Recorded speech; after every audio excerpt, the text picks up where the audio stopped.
Olá, boa noite. Dia 25 de março, segunda-feira, estamos chegando com o SBT Interior aqui na tela para você. Muito obrigado pela sua companhia, pela sua audiência. Nós vamos conferir agora quais são os destaques da edição de hoje. Incêndio destrói depósito em Olímpia. O Corpo de Bombeiros precisou de 5 horas para conter as chamas. A adolescente invade creche em Tanabi com coquetéis Molotov e ateia fogo no local. Ele ainda rendeu 2 funcionárias. E com o início da Semana Santa, o trabalho nos frigoríficos aumenta para dar conta da procura pelos pescados. Estas e outras notícias você acompanha a partir de agora. O SBT Interior já está no ar.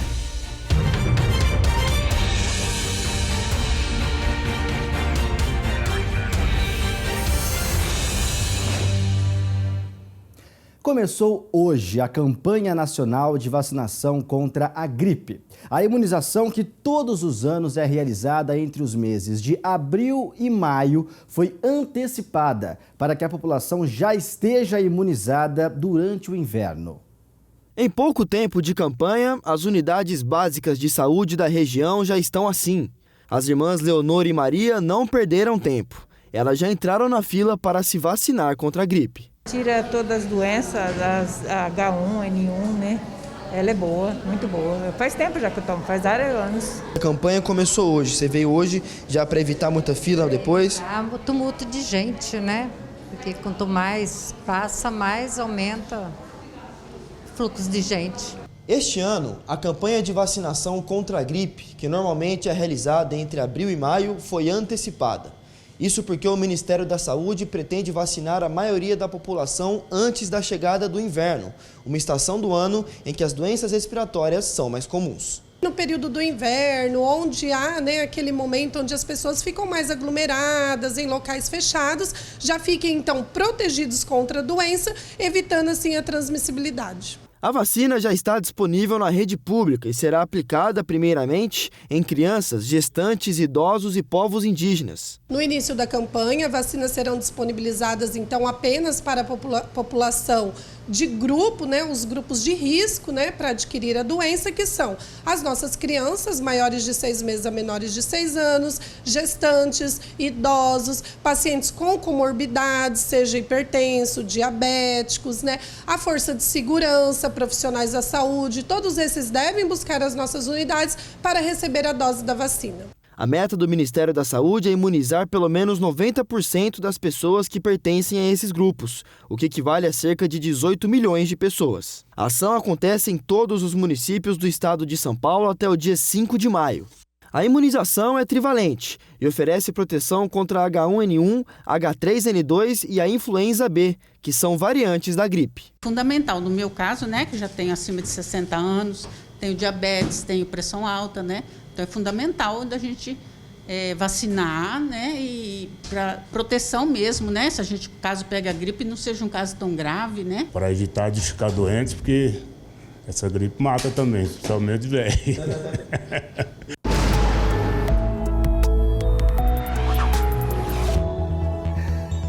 E o tempo mudou durante o fim de semana, não é? Praticamente todas as cidades da região tiveram chuva e as temperaturas caíram. Para amanhã, a previsão indica céu nublado e mais chuva. Os termômetros devem chegar no máximo aos 30 graus. Vamos conferir. Em Araçatuba, a terça-feira começa com 21 graus e chega aos 28 à tarde. Há previsão de chuva para qualquer hora do dia. Tempo instável também em Presidente Prudente, onde a possibilidade de chuva aumenta no decorrer da terça-feira, máxima de 30 graus. Em Rio Preto, o sol não deve aparecer. O tempo fica nublado e com chuva a qualquer hora do dia, mínima de 21 e máxima de 27 graus. Em Birigui, o dia também deve ser nublado e com chuva, máxima de 28 graus. Em Anhumas, a previsão de chuva é menor, mas o dia vai ser nublado com 30 graus de máxima. E em Palmeira do Oeste, a terça-feira deve ser chuvosa, com máxima de 27 graus. O Corpo de Bombeiros de Olímpia precisou de mais de 5 horas para conter as chamas que tomaram conta de um depósito ontem na cidade. Apesar dos prejuízos, ninguém ficou ferido. As causas do incêndio ainda serão investigadas. As chamas ultrapassaram o teto da loja. 4 viaturas do Corpo de Bombeiros e mais 4 caminhões-pipa de usinas da região ajudaram a conter o fogo. Com relação ao prejuízo, né? Você não tem nem noção do quanto que foi, do tanto que queimou? Não tenho, mas isso está próximo de uns 500 mil reais. Mesmo depois do trabalho de mais de 5 horas durante o domingo para conter o incêndio em Olímpia, produtos e equipamentos ficaram totalmente queimados. O fogo começou por volta das 3 horas da tarde e não tinha ninguém no local.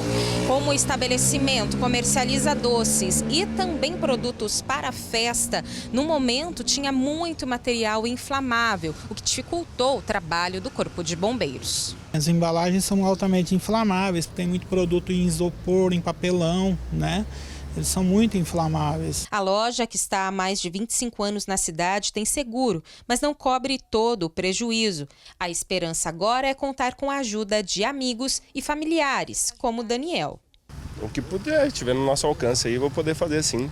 Dar uma ajuda a desmontar tudo aí, montar em outro lugar ou reformar aí, né? E foi levado para a Fundação Casa, em Rio Preto, o adolescente de 16 anos que invadiu uma creche em Tanabi ontem à noite com coquetéis Molotov e ameaçou funcionárias. Hoje pela manhã, com a chegada de 2 mulheres, ele ainda estava na creche. E o menor rendeu e obrigou as duas a entregarem os celulares. E depois ele fugiu. A polícia militar conseguiu localizar e ele foi apreendido e levado para a delegacia. Agora, a polícia vai investigar o que teria motivado esse adolescente a praticar esse crime. E foi deflagrada hoje a Operação Siren, uma ação conjunta entre o GAECO, a Polícia Federal, o 5º Batalhão de Choque e as corregedorias das polícias militar e civil. A operação é resultado de investigação que visa desarticular a associação criminosa voltada para o tráfico de drogas. Um investigador do DENARC, o Departamento Estadual de Prevenção e Repreensão ao Narcotráfico, e um policial militar integravam a associação criminosa. Foram apreendidas na residência dos policiais joias, dinheiro e quase 4 quilos de haxixe. Mais de 100 agentes das forças de segurança deram cumprimento a 3 mandados de prisão, além de mandados de busca e apreensão em São Paulo capital, Itapevi, Campinas, Americana, Santa Bárbara e Araçatuba, além dos estados do Paraná, Mato Grosso do Sul e Bahia. E depois do intervalo, o aumento da procura de peixes durante a Semana Santa e ainda hoje um exemplo de honestidade que envolve uma gari de Rio Preto. A gente volta já.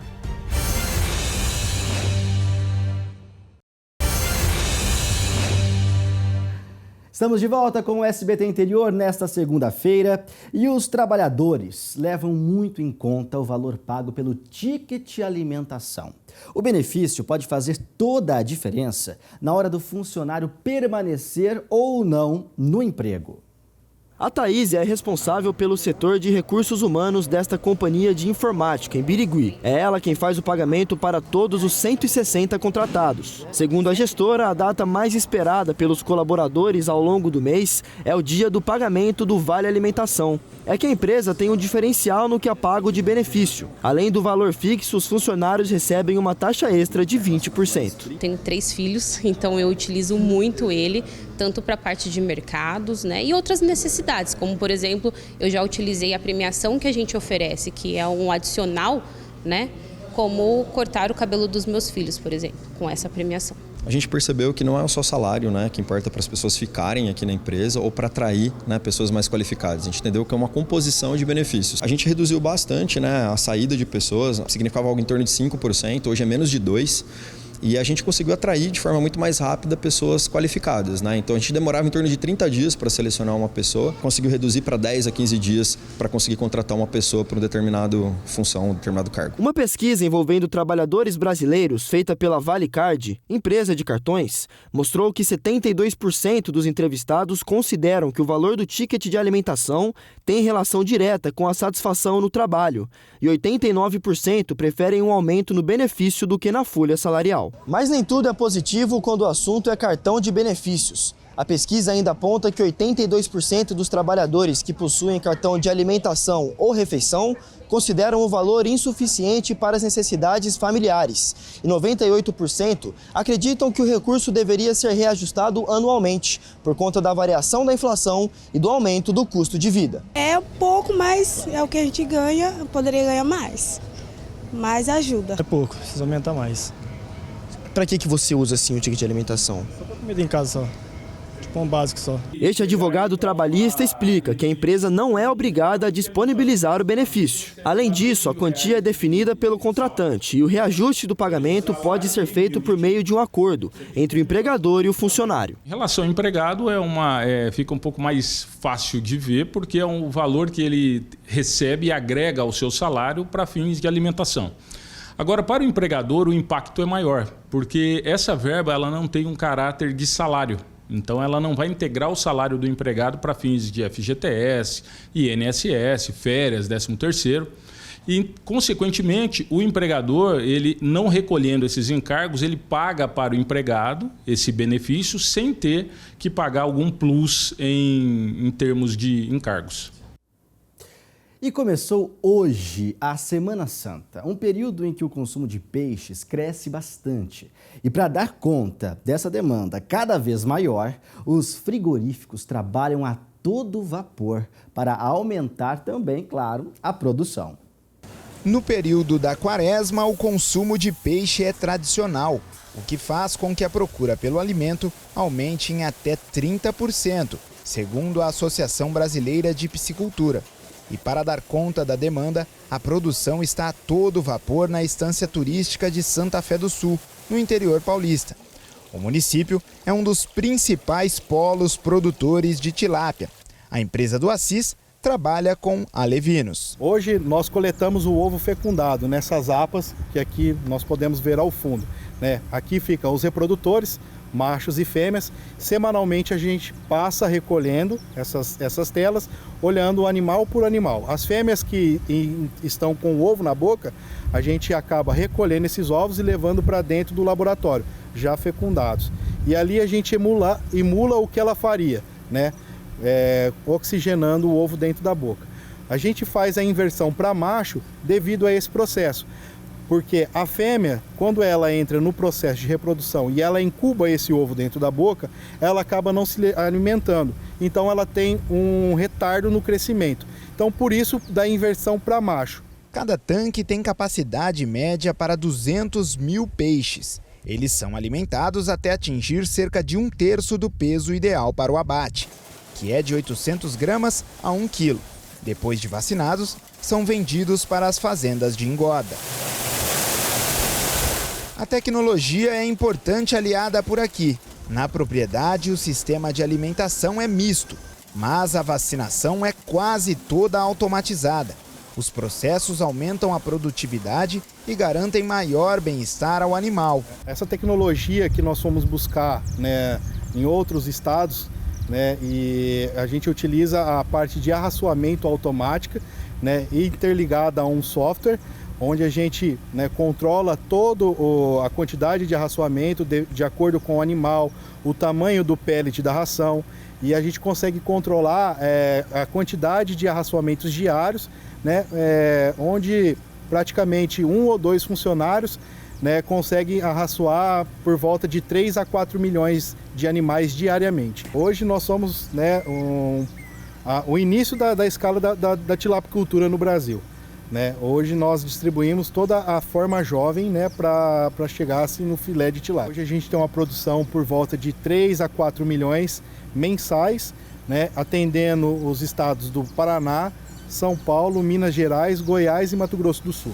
Os peixes são abatidos em frigoríficos da região. São 5 num raio de menos de 100 quilômetros. Mesmo com o processo de mecanização e automatização da indústria, o profissional especializado continua sendo fundamental. Cada filetador é capaz de produzir até 1.000 quilos de filé de tilápia por dia.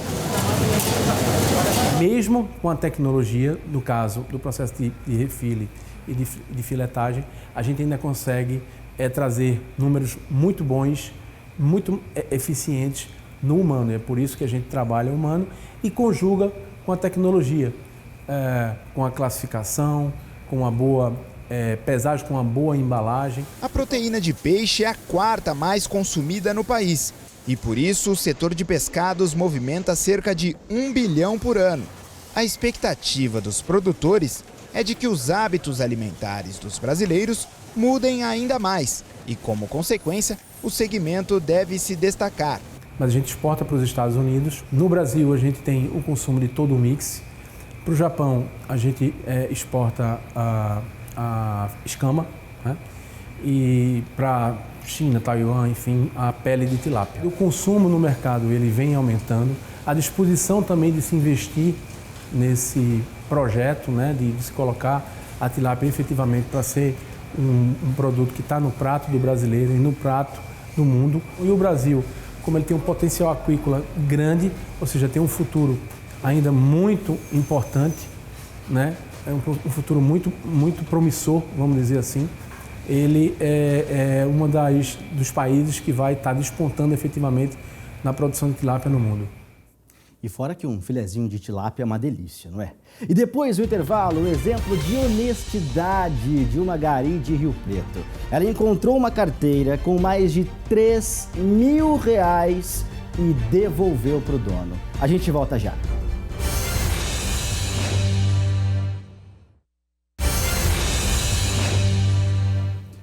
Olha, pensa numa pessoa corrupta. Com certeza, várias apareceram aí na sua cabeça. Não precisa falar nenhuma, não, é só pensar. Mas em meio a tantos casos de corrupção que viram notícias aqui no nosso país, um ato de honestidade acaba ganhando repercussão. E o exemplo vem justamente de quem é mais humilde. Uma varredora de rua de 26 anos encontrou uma carteira com mais de R$3.000 e tinha até dólares, enquanto ela trabalhava em Rio Preto. E ela fez o que poucas pessoas fariam, devolveu para o dono. O dia mal amanheceu e a Ingrid já está de pé se arrumando para ir trabalhar como gari nas ruas em São José do Rio Preto, no interior paulista. O transporte de casa até o local de trabalho é feito de moto, que está financiada. Mas a vida da Ingrid ganhou um capítulo especial. Na última semana, enquanto ela varria essa rua, bem em frente a essa obra, ela encontrou uma carteira com mais de R$3.000 em dinheiro. A gente, por ser humano, né, logo se tratando de dinheiro, eu vi, né, que tinha bastante dinheiro realmente. E ali na hora ali eu pensei em pegar esse dinheiro para mim, né? Mas aí o coração manda, né? Vamos fazer a coisa certa, vamos entregar para o dono. A busca pelo dono da carteira foi até que rápida e o que veio depois surpreendeu a varredora. Ali no documento tinha onde ele morava, né? Na carteirinha. Me agradeceu, ficou muito feliz, emocionado, né? No caso, porque por me ser tão jovem, né? E ter essa atitude, essa honestidade, né? Me agradeceu. Com uma quantia também. Até uns dias atrás eu tinha orado, né, pedido uma confirmação para Deus e Deus me honrou.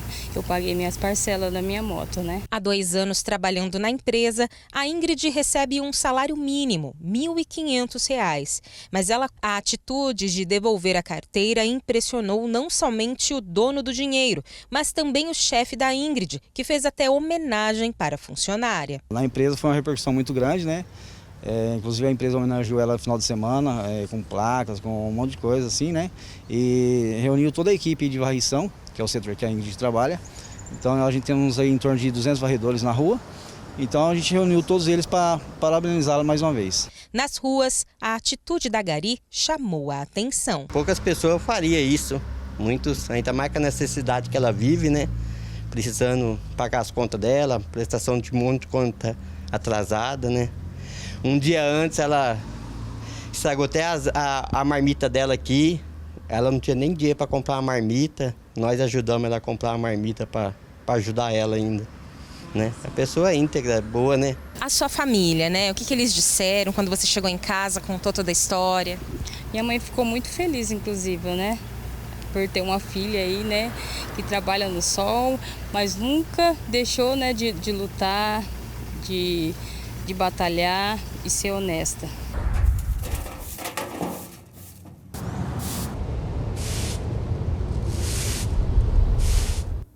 Não tem nada melhor que você deitar a cabeça no travesseiro e dormir com a consciência limpa, né? Sabendo que você não prejudicou ninguém. A Ingrid, né, nos deu um belo exemplo de honestidade, de integridade e de ética. Ética, para quem não sabe, é o que a gente faz quando ninguém está vendo a gente. E num país onde, mesmo em público, os atos de corrupção não parecem constranger os envolvidos, a Ingrid nos mostrou que não dá para dizer que tudo está perdido, que o mundo tem jeito, né? É mais que um ato de honestidade, Ingrid, você teve um ato de esperança e por isso a gente agradece muito a você. Muito obrigado, Ingrid.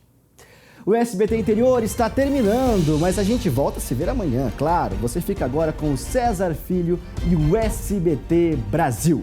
Uma ótima noite para você.